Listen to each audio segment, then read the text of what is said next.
Parce que la crise de la dette est une épreuve. C'est une épreuve pour ce régime. C'est même son épreuve qualifiante. C'est de la réussite ou de l'échec, justement, de cette stratégie que l'on va apprécier.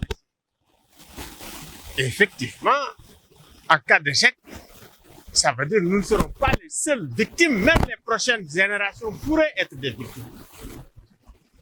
C'est pour cela que cette crise de la dette est notre épreuve à nous aussi, population. Parce que la dette, c'est nous qui la payons. Donc, nous avons notre mot à dire. Et vraiment, c'est une opportunité extraordinaire que ce rapport pour qu'on puisse au moins s'exprimer. Et arrêter effectivement de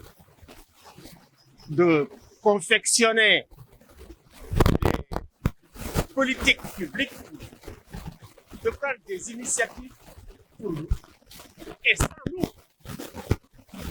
Alors que la question de la dette, pour nous demain, c'est qu'est-ce qu'on va manger à table? Est-ce qu'on pourra payer la scolarité de nos enfants?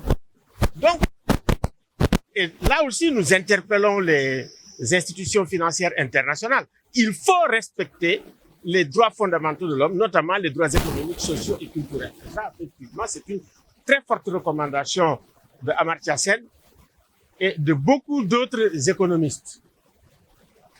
Dernière option, et c'est cette option, effectivement, sur laquelle nous sommes en train de travailler, c'est l'effacement et l'annulation de la dette.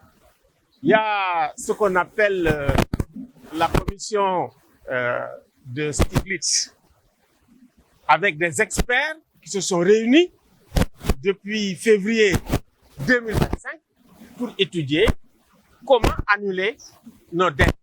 Parce qu'en réalité, si nous sommes pauvres, nos États vont être pauvres, vont avoir moins de capacités, alors que si nous sommes riches, mais écoutez, nous enrichissons nos populations, mais nous enrichissons le monde aussi. Nous avons des capacités d'investir et effectivement d'enrichir les entreprises aussi bien nationales et internationales.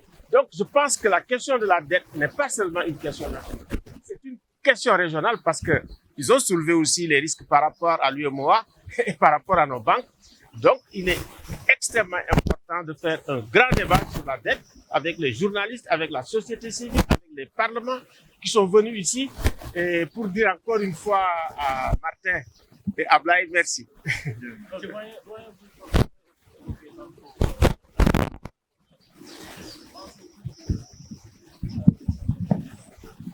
Le FMI a une responsabilité. Je pense que le FMI aussi ne peut pas venir dans une crise comme celle-là, donner des recettes sans en parler avec nous.